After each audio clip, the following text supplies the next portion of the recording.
विद्यार्थियों, कैसे हो आप सभी? आशा करूंगा ठीक होंगे। स्वागत है आपका आपके अपने चैनल। विद्यार्थियों, काफ़ी विद्यार्थियों की डिमांड रहती है कि सर इंग्लिश का पेपर लेकर बताओ, हम हमें इतने मोस्ट इम्पोर्टेंट क्वेश्चन बताओ जो एग्जाम में पूरी संभावना रहेगी आपको परीक्षा में आने की।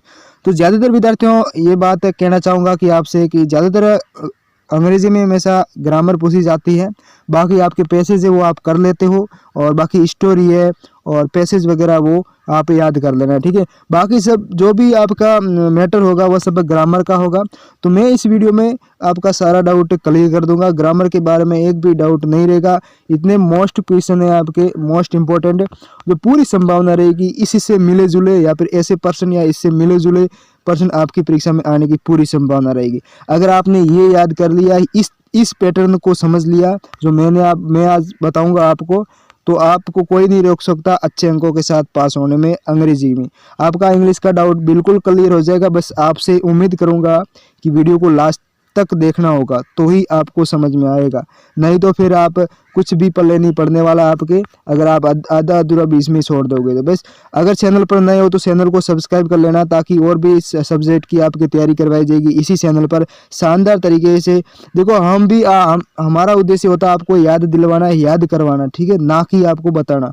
हम याद करवाते हैं साथ में, इसलिए तो पेपर के साथ जो भी प्रश्न बताते हैं उसके साथ उत्तर भी अब बताना जरूरी होता है हमारे द्वारा। हमें पता है आपको याद करना है, आपको जानना नहीं, आपको याद करना है। तो याद दो, देखो परीक्षा बहुत नज़दीक आ रही है, तो आपको जैसे तैसे रटना, किसी भी तरीके से आपको याद करके परीक्षा में पास होना।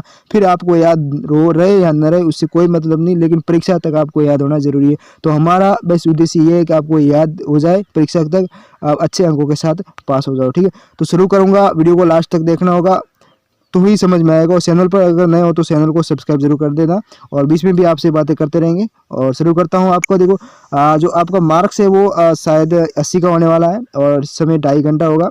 मोस्ट इंपॉर्टेंट क्वेश्चन है, वो भी ग्रामर के। शायद देखो 90% ग्रामर ही पूछी जाती है, बाकी पैसे जो वो आप कर लेते हो, ठीक है। तो ग्रामर पर विशेष ध्यान देना, जो मैं आज करवा रहा हूँ आपको हल इसी तरीके से पूछे, ऐसा का ऐसा पैटर्न आएगा, इस तरीके से क्वेश्चन आने वाला है। देखना विद्यार्थियों, आपका पैटर्न चेंज नहीं होगा। बस जैसे आपका प्रीपोजिशन या फिर प्लूरल है, ऑपोजिट वगैरह, ये सब पूछे जाएंगे। बस आपको बस इस तरीके से इस पेपर को समझ लिया तो समझ लो आपको एक शानदार स्कोर मिल जाएगा, ठीक है। सबसे पहला है, there is a university in our town. तो यूनिवर्सिटी, देखो ए का प्रयोग, एन का प्रयोग और दा का, यहाँ आप कंफ्यूज हो जाओगे। आपने पढ़ा होगा कि जैसे जिस को सेंटेंस के जैसे कोई भी शब्द है उसके पहले अगर स्वर का प्रयोग होता है तो ए एन लगता है, लेकिन यहाँ स्वर का प्रयोग हुआ है, लेकिन यहाँ ए एन नहीं आएगा, जबकि आएगा ए। ऐसा क्यों होता है? ऐसा इसलिए होता है विद्यार्थियों क्योंकि यूनिवर्सिटी में आपको उच्चारण पर ध्यान देना होगा। हम उनमें उच्चारण दे रहे हैं यू का, तो यू में हमेशा ध्यान रखना वाई का उच्चारण हो जाता है, ठीक है। तो इसी वजह से क्या होता है, ए का प्रयोग होता है, नहीं तो एन का हो जाता है। यूनिवर्सिटी में उच्चारण हम यू के हिसाब से दे रहे हैं, तो इसलिए ए का प्रयोग होगा, ना कि एन का। तो इस पर विशेष ध्यान देना। ऐसे ही प्रश्न आपको घुमा फिरा के पूछने वाला है। तो देखो, पहला ही प्रश्न इतना शानदार तरीके से आ गया, तो बाकी वाले कितने शानदार हो गए। तो वीडियो को लास्ट तक देखें, जरूर देखें, आपसे पूरी उम्मीद है, तभी हमारी मेहनत काम आएगी। हम इतना मेहनत करके आपके लिए ये पेपर आपको प्रश्न उत्तर बता रहे हैं, इतने इंपॉर्टेंट जो परीक्षा में आने लायक होते हैं, और फिर आप इसे इग्नोर कर लोगे तो आप परीक्षा में, और आप डिमांड करते रहते हो कि सर अंग्रेजी का पेपर हल कराओ, तो फिर वही बात रह जाएगी। तो आपको पूरा देखना होगा। सेकंड होगा कि the mongoose was more powerful the cobra. Than आएगा, देन का मतलब मंगूज है वो नेवला है, कोबरा से ज़्यादा ताकतवर है, इसका मतलब वो इससे तुलना कर रहा है, तुलना करेगा तो इससे देन का प्रयोग होगा, ठीक है। Knowledge be practical and scientific. Should का मतलब होता है चाहिए, ठीक है।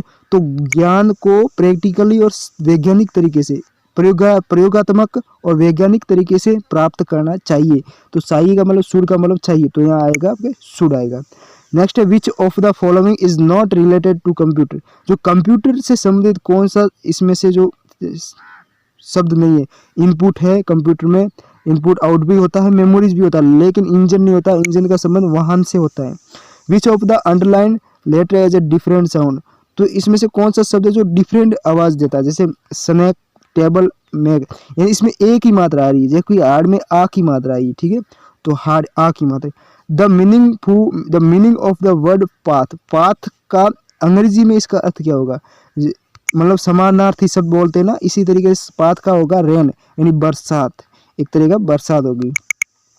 ऐसा का ऐसा पूछा जाएगा विद्यार्थियों, हम जो कह रहे हैं आप इसी रास्ते पर चलोगे, ये ग्रामर चेंज नहीं होने वाली। जहाँ ये प्रश्न दे रखा है ना, इसको सिर्फ आप और ज़्यादा से ज़्यादा क्या करेगा, इसमें आपका बदलाव करेगा, ठीक है।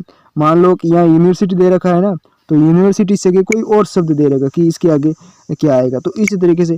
लेकिन ज़्यादातर इसमें से पूछे जाएंगे, काफ़ी ज़्यादा मुझे पूरी संभावना रहेगी कि प्रश्न पूछे जाने की पूरी संभावना रहेगी, तो याद कर ले, ठीक है। नेक्स्ट क्या होगा, Stephen Hawking is the worthy to Isaac Newton, यानी उत्तराधिकारी। सक्सेसर का होता है उत्तराधिकारी, जो ये स्थान है ना उसका उत्तराधिकारी कौन है, स्टेफन था, ठीक है। तो ये हो गया इसका उत्तर। अब नेक्स्ट है आपके पास जो आगे आने वाला है, जो खाली जगह भरनी। आपको क्या है कि खाली जगह वो 8 नंबर की आएगी। तो इसमें क्या होगा, जो the robbers come to know what Chanakya was doing, तो रोबर्स आएगा सबसे पहले।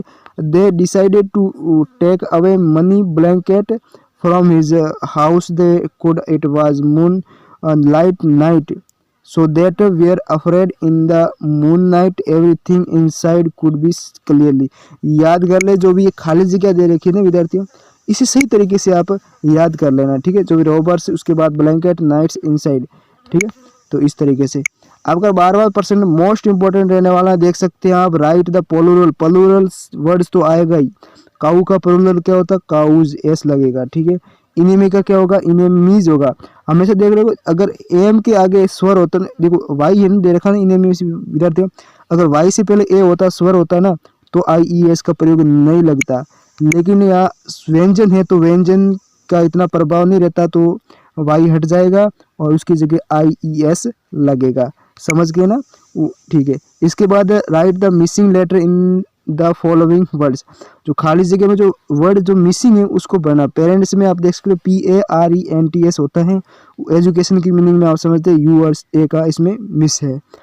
तो बस ये ऐसा पैटर्न आएगा, ऐसा का ऐसा पेपर आएगा। आप अच्छी तरीके अगर इसको समझ लिया ना, तो समझ लो आपका पूरा पेपर समझ लिया आपने। उसके बाद क्या आएगा, उसके बाद आपका एक प्रश्न आएगा, ध्यान रखना, एक प्रश्न आएगा आपके ट्रैफिक रूल से आएगा। क्या आएगा, ट्रैफिक रूल। तो ट्रैफिक रूल का हिंदी में भी आएगा और इंग्लिश में भी आएगा। तो ट्रैफिक रूल में क्या है कि we should follow the traffic rules so that we can keep our safe.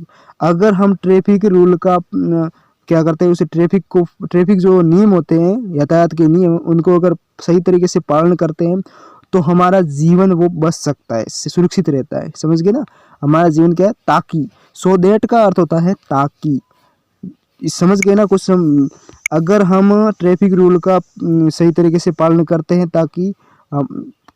ताकि हमारा जीवन सुरक्षित रहे, हम इसलिए तो ट्रैफिक नियम बनाए जाते हैं। Next is arrange the words in proper order to make meaningful sentence. अब देखो एक पर्सन तो ये पक्का, ये सब भी आएंगे, मेरी बात सुनो आप, ये सब भी आएंगे और काफ़ी ज़्यादा पूरी संभावना रहेगी। और इसमें ज़्यादा से ज़्यादा बदलाव करेगा तो क्या करेगा, बस इसको पर्सन तो वैसा ही रहने वाला है, ठीक है। पैटर्न पूरी का पूरा सेम रहने वाला है, लेकिन जो क्वेश्चन के अंदर जो फॉर्मेट होता है ना, जो भी जैसे यहाँ ट्रेवलिंग वाला दे देगा तो या कोई दूसरा दे देगा, तो आपको मान लो ये आपने समझ लिया ना, तो वो आप कर लोगे किसी भी परिस्थिति में। जैसे सबसे पहले आपने इसको लिया है सब्जेक्ट को, सब्जेक्ट क्या है आई, ठीक है। तो अभी उसके बाद लाइक ट्रेवलिंग बाई बस, उसके बाद वर्ब को लिया है, ठीक है। उसके बाद ऑब्जेक्ट को लिया है। तो देख सकते हैं आप, I like travelling by bus, यानी मैं बस के द्वारा यात्रा करना पसंद करता हूँ, समझ गए ना। तो इसलिए आपको सिर्फ S + V + O इसको ध्यान में रखना है, सब्जेक्ट वर्ब ऑब्जेक्ट, ठीक है। तो बस ये ध्यान में रख लिया। तो सबसे पहले सब्जेक्ट में क्या आएगा आई, उसके बाद वर्ब में I like travelling by bus. तो ऐसा सेंटेंस आपको इसका सही तरीके से बनाना है, ठीक है। मीनिंगफुल बनाना, मतलब आपको मीनिंगफुल सेंटेंस, यानी उसका अर्थ निकलना चाहिए। दूसरा है बुक माई आई लॉस्ट है, तो इसका क्या होगा, आई हैव, यानी हैव यानी खो चुका हूँ, क्या, मेरी पुस्तक, यानी I have lost my book, यानी मैं खो चुका हूँ अपनी पुस्तक। यानी ये सब्जेक्ट है, ये आपके जो वर्ब है लॉस्ट, और उसके बाद हो गया बुक, समझ गए ना। यानी लास्ट में ऑब्जेक्ट आएगा अंग्रेजी में, तो समझ गए ना। ये सेंड आपको पता लग गया तो आप कोई भी पर्सन, कोई भी कैसा भी आप कर लोगे, कोई भी, ठीक है। और ट्रैफिक रूल में हमेशा ये सो दैट का ध्यान रखना विद्यार्थियों, सो दैट हमेशा ये आएगा, आप देख लेना, सो दैट का ही आपको खाली जगह में प्रयोग करना, कोई और दूसरा मत करना, सो दैट का ही करना है, ठीक है। तो कैसा भी आपको आ जाए ना ट्रैफिक में, ट्रैफिक रूल का 1% आएगा, 100% आएगा आने वाला है, तो उसमें सो दैट का प्रयोग करना है। उसके बाद एक आपके क्या होगा, ये हो गया आपके जो मीनिंगफुल सेंटेंस हमने बना लिया, सब्जेक्ट वर्ब प्लस ऑब्जेक्ट। उसके बाद fill in the blank with the help of the words given in bracket, तो खाली जगह भरनी है। Do not overtake my any vehicle from its left side, यानी अपनी जो कोई भी गाड़ी होती है उसको ओवरटेक नहीं करना चाहिए, किस लेफ्ट साइड से, ठीक है, कौन से लेफ्ट साइड से, यानी बाई साइड से हमें उसको ओवरटेक नहीं करना है पहली बात, तो इसका मतलब लेफ्ट साइड क्या आएगा, left side. We should not stand in the middle of road, हमें शुड यानी चाहिए, मतलब समझ के ना, हमें रोड के बीच में खड़ा नहीं होना चाहिए, मिडिल का मतलब मध्य में, यानी रोड के मध्य में हमें खड़ा नहीं होना चाहिए। तो देखो मिडिल, यानी we should not stand in the middle of road. Most and most important question है विद्यार्थियों, अगर आपने इसे इग्नोर कर लिया ना, समझ लो आप कुछ नहीं कर पाओगे अपने एग्जाम में। तो आप एक सही तरीके से मन लगाकर, ठीक है, दिल और दिमाग से आप पढ़ाई करो, आपका शानदार स्कोर होगा। इसका हो जाएगा लेफ्ट साइड और ये होगा मिडिल ऑफ द रोड, यानी मध्य में नहीं खड़ा रहना है। उसके बाद क्या आएगा, एक मोस्ट इंपॉर्टेंट प्रश्न आएगा ये कि रीअरेंज करना पड़ेगा, जो आपको सेंटेंस दिया रहेगा उल्टा और उल्टा दे देगा, मतलब पहले वाला पांचवें में, पांचवें वाला पहले में, तीसरे चौथे में, ऐसे रीअरेंज करना होगा, उसको वापस सही तरीके से मिलाना होगा। तो इसमें क्या दे रखा है, तो सबसे पहला जो ये दे रखा है ना, ये मीनिंगफुल नहीं है, ठीक है, घुमा फिरा दे रखा है। तो इसमें सबसे पहला पॉइंट क्या हो सकता है, तो सबसे पहला होगा कि once a hunter spread a net in forest, यानी एक शिकारी जंगल में जाल बिछाया था, क्या जंगल में जाल बिछाया था, ठीक है। आपने कहानी सुनी होगी कि कबूतरों वाली, जहाँ से कबूतर वो पूरे जाली को ही उड़ा के ले चले जाते हैं, वहाँ से अपने चूहे दोस्त के साथ उसको कटवाते हैं। तो वंश से एक बार एक जो हंटर शिकारी था उसने जाल बिछाया था जंगल में। उसके बाद क्या हुआ, some pigeon were caught in the net, जाल बिछाने के बाद क्या हुआ, कुछ कबूतर उस जाल में फंस गए, समझ गए ना, उसके बाद फंस गए, इसका मतलब दूसरी लाइन आपके ये आएगी। तो ये होगा पहली और दूसरी। अब उसके बाद क्या होगा कि they decide to fly with net, they decide, उसके बाद तीसरा ये आएगा, मतलब ये वाला, तो they decide to fly with her, उन्होंने ये निश्चय किया कि हम ने जाली को साथ में लेकर उड़ जाते हैं कबूतरों ने, ठीक है। तो आप देख सकते हैं पहला पहला ये रहा, ठीक है। अब मैं आपको बताता हूँ पहला, दूसरा और तीसरा ये।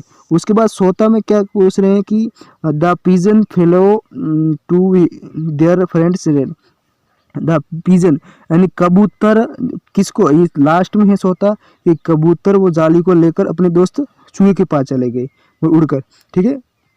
और उसके बाद पांचवा होगा ये वाला कि the rate cut the net, यानी चूहे ने उसकी जाली काट दी, उसके बाद वो कबूतर स्वतंत्र हो गए। तो ये मोस्ट इम्पोर्टेंट, आपको 5 नंबर अगर लेना चाहते हैं, प्राप्त करना चाहते हैं, तो इसे तैयार करना पड़ेगा। बस इसमें कुछ नहीं है विद्यार्थियों, अगर आपने ये मैंने जो आपको सीखा है ना, इस तरीके से आप सीख लिया ना, तो समझ लो अगर आपके पास कोई भी प्रश्न आएगा तो आप उसे हल कर लोगे सही तरीके से, कैसा भी प्रश्न हो। मैंने आज आपको जो भी समझाया ना, अगर आपने वो सही तरीके से अपने माइंड में सेट कर दिया ना, तो उसे कोई नहीं रख सकता, आपको कोई नहीं रोक सकता सही तरीके से उसे पेपर हल करने में, ठीक है। तो देखो हमारे पढ़ाने का कैसा तरीका लगा, अगर सही लगा, शानदार लगा, पसंद आया हो मेहनत, तो वीडियो चैनल को सब्सक्राइब जरूर करना है, शेयर लाइक जरूर करें और अपने पर्सनल कमेंट बॉक्स में ज़रूर बताएं, ठीक है। तो फिर मिलते हैं अपने अगले वीडियो में, तब तक बने रहना हमारे चैनल पर। जय हिंद जय भारत।